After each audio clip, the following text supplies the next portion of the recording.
Hey guys, this is Joe Deckelmeyer with Screen Rant. We are at Comic-Con 2023 here in San Diego. I am honored to be here with the one, That won't last. J. Michael Straczynski. Thank you so much for joining us, the creator, writer of Babylon 5. We also got Matt Peters, the director of Babylon 5, The Road Home. This is an incredible film, and I love the series, but this we're in the 30th anniversary of the show, of the series, and I think this is such a great way to kind of honor that, but also it also shows that we can bring a whole new audience into this world because I feel like this is a great standalone film that you don't need the history of the previous show. Joe, this is the 30th anniversary of the show, but how long has this film kind of been in your head, the story for this film? That all happened after Warner Brothers called. They said, "We wanna do an animated film," and I thought, rather than looking back to what I could have done before, looking back at fertilizing old ground, let's, break some new ground. And ultimately, I came down to what do I wanna do with this? Right. I want it to be a celebration. There's a line in the Bible, I'm an atheist, but there's a line in the Bible of make a joyful noise. I want to make a joyful noise with this thing. That was also a love letter to the fans. Figured, let me show them things that they've heard about but never seen. Let me pull this into a tapestry, into a bigger story, have some fun at our own expense from time to time, and just make a celebration of the show and the fans. And I think you do that, you capture that perfectly in this. Matt, talk to me about your experience with Babylon 5 and the collaboration process working with Joe. Well, first off, Joe is like unbelievably supportive. He was mentioning you had files of like the original ships and things that you offered us. I had to track them down, actually. They were all over the internet. And go to guys who had stolen them and said, please give those back.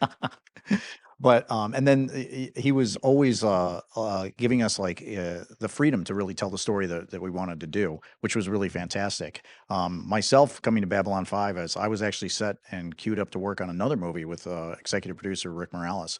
And when Babylon was brought to his attention, he was like, "I know Matt loves science fiction. I'm going to talk to him about this." And so I ended up watching the show. I ended up binging all 5 seasons. I became a fan of the show, and I was like, "Absolutely, I want to be a part of this." Yeah, I will like well, yes, exactly. I don't want to talk too much about the show, but that was exactly my experience with it as well. Joe, what were you able to do with animation that you weren't able to do with the show? Pretty much anything, because the original series, just from a historical point of view, was shot in what used to be a hot tub factory Was is in that Sun right? Valley. Yeah, we converted it into a stage, and so all the offices were there, and we never did any location shooting at all. It was all the furthest we ever got was the parking lot, literally. We built a ramp down. We shot some things, but otherwise, we never went anywhere. It was our private little arc, and people would come from other parts of the LA and they would ask, "How is it out there? What's happening?" It's like we were stranded in this place. So with the animated movie, I was able to write whatever I wanted to in terms of time and space and bringing the characters into situations that the fans had heard about but never seen, and just to do a blowout of cool stuff. So it was a great freedom that I had to work on this. That's incredible. The animation style in this film is gorgeous. It is absolutely stunning. Matt, how did you know that this was going to be the right fit to tell this sci-fi epic story?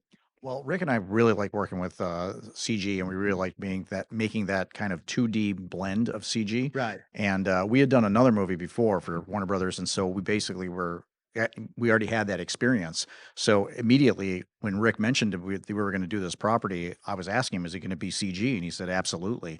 And it just was a perfect fit. It was be able to kind of create a character, a design for these characters too, because it's not just a straight up like depiction of them. It's actually a designed idea of what these characters look like, which I think makes it feel unique and new. Absolutely, it does. It feels completely unique and new. And that goes for the station too. I gave them freedom to just play and have some fun with it. So I said, if there's a way of making the station look different or ships look different, that makes them look cooler or more interesting or more accurate, go for it. Don't feel you have to sort of be tiptoeing around me. Although that's nice to do from time to time. I have no problem with people tiptoeing around me. But here, you don't have to do that, and have fun with them. When they get brought back, says is okay, fine. If you go too far off the beam, I will call you back and let you know about it. Otherwise, go and play. That's incredible. Joe, This is a different side of President Sheridan that we don't really get to see a ton in the show. There's a very comedic element that Sheridan has in this. Can you talk to me about where we find Sheridan at the start of the film? Because correct me if I'm wrong, this takes place between season 5, episode 21 and 22, right after Sheridan goes off to Minbar with Delenn. Can you talk to me about where he's at as the movie starts? Yeah, as we saw previously, he has become president of this new alliance. He's leaving Babylon 5, and he's stepping into a situation where he really isn't sure he can do this. Right. And Delenn being with him will help that. So I start him off in a position of great uncertainty, and then begin pulling the string behind him further and further until his whole world unravels. And what people don't always understand about Bruce is that he's a really good comedic actor. The few times we were able to give him funny stuff to do, he just nailed it. And I figure, let him just go off and play. And there's some scenes in here that are just fall down funny. Yeah, absolutely. And speaking of Bruce, it's incredible. You've got pretty much everybody from the original cast that's still with us back for this and it really encompasses being a 30th anniversary. Bruce Boxleitner, Claudia Christian, Patricia Tillman, Patrick Jurassic, and Bill Mummy, they're all back in this incredible journey. Can you talk to me about working with them? Was it a little surreal for them to reprise their roles after the amount of time that had passed? They fell right back into it. They knew those characters really well, and they just like a pair of familiar shoes, just put it right on. And there were also actors brought in to play our fallen friends, and because people say of showbiz shows and TV series, well, we're like a family. Yeah. And 98% of the time, that's not true, unless you're like the Manson family or the Borgias. But here, it really is. Everyone has stayed in touch over the years. They still have dinners. They get married. There's this real tight group. And so before I even wrote a word of the script, I sent an email to the cast saying, "You may have to work with an actor who is playing a fallen friend. Are you okay with that? And if anyone says no, if anyone says I'm not comfortable with that, we ain't doing it. I'm walking away." Wow. And they all came back saying we want to do it because A, it's for the fans, but also B, this is a chance to memorialize those performances.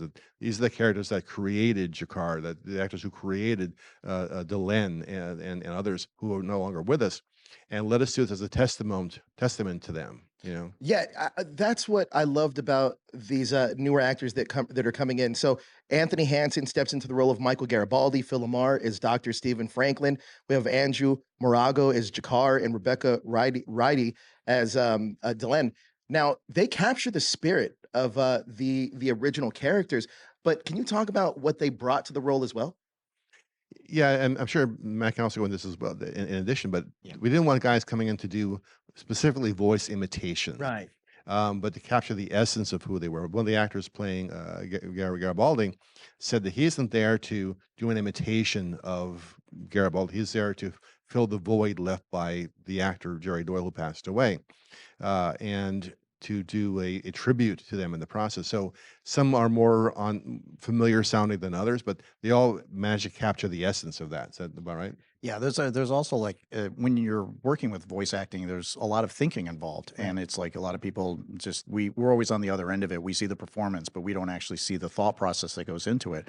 And those actors really were applying that. There would be times where we would be stopping and have to discuss a little bit about how a line read should go, and so they would be thinking about how to deliver that as the character, and they actually would have to interpret that and kind of create it, accurately for the character that they were portraying. So, like you said, it wasn't an imitation. There's a mind behind it as well. Yeah, and they do capture the spirit of those characters almost seamlessly. Yeah. Now, this film to me felt like it was revisiting old friends. It really felt that way. But this is also the first time Babylon 5 has ever done anything in animation. Can you talk to me about the original actors getting into the booth playing these characters, and does that change? Because obviously they played them physically, but can you talk about how maybe it may have changed with them doing just the voices and how that may have differed a little bit? Because I know they stepped right back into the role, but obviously voice acting is a little different than physical acting. Yeah, there was. I still remember when Peter came in and he was getting ready to do his voice, and he actually expressed a little bit of fear because he was saying it's been a while since he's done the role, and he would talk about the process of putting on the headpiece and everything, and getting into character and everything, and and we always had it prepared where we had some samples from the show to be able to play for them. And I don't even think we played it for Peter. I think he got it like right away. It felt like he was nervous at first, but it was just part of who he is as a character. So when he started doing his Londo, it just was on point. And we're like, that's it. It's perfect. That's incredible. And Bruce, who has to carry virtually the entire movie on his own back, came in and they had allocated what, like 2 days to do his Yeah. part. He Yeah. did it in one. Just nailed it. He was right there on top of it. Yeah. Just he got right into it. That's amazing. That's so amazing. Matt, you've done a ton of superhero animation films. Can you talk to me about a different, maybe sci-fi being a different challenge for you? It was definitely, I mean, well, every time I get a different project, I always take a passion into it because it's something that I wouldn't get involved if I wasn't interested in it. So, getting an opportunity to work on Babylon 5, it was just a great chance because I knew there was this history too. So that was like the thing is that as I started to delve and do my research, I became more and more interested in the show. It's like I got into the show, not just the actual series, but I started to do research on, there were like fan sites and Oh yeah. all these different things that people were like looking up, and I would have to pause while I was doing my research to fall down rabbit holes online. I was the same way. I got deep into the rabbit holes at the internet. I was the same way. Joe, in this film, we get to explore different timelines and alternate universes throughout the course of this film. Can you talk to me about your approach to the Babylon 5 multiverse in timelines? Yeah, I didn't want to do, as we've seen before recently, the huge multiverse thing where, Captain Sheridan is like a bunny rabbit. Right. I didn't want to. That's not a bad idea, though, actually, to think about it. We could do it. We could do the Warner Brothers could do We'll make it. All right. Bugs Bunny as Captain Sheridan. I think this, we could recast. And Daffy Duck as Garibaldi is perfect. Yes. The Egyptian god of frustration, as you pointed out. I forgot the question. Oh no, just about your. I distracted myself. About the multiverse. Yes. Well, I said look at different timelines and say, okay, if this had happened instead of that, where would we be as the characters? Where would if the Shadow War had been lost, for instance? What would be the repercussions of that? How would it roll out? What would follow? So kind of, it's like all the fan questions about what would have happened, where would it have gone? Because fans love to dig into things like that. Ask, and I'm one of them too. Ask any of us, what time it is. We'll give you a history of the watch. It's kind of who we are. Right. I love some of the multiverses that we do get to explore. And it seems like you loved working on this project as well. Yeah. Any chance that we can see some of these stories kind of expanded at all in maybe like another film or something? Animated film? Well, certainly we would love to do another one. I think that obviously this has to show its strength at the box office and in the sales on Amazon and elsewhere. But the sales, as far as I know, have been really good, and so I'm prepared to walk in with lots more stories to do. I know Matt and Rick O's would love to work on this thing again, so I would love to see more of these happening. Would you like to continue it in form of animation? Yeah, I think that keeping the animated version of this sort of, which is, I won't give the ending away, but it's kind of a classic B5 versus anything else that might come later. So it's a nice opportunity to bring in new fans that are more accessible shows. You have the original fans, something that feels like the beginning of the series. For me, this is the most B5 feeling thing we've ever done since the original B5. You watch it, it's like not a moment has passed. Exactly. I want to try and sustain that feeling of immediacy. Which is kind of crazy because my girlfriend hadn't watched Babylon 5 with me, but watched The Road Home.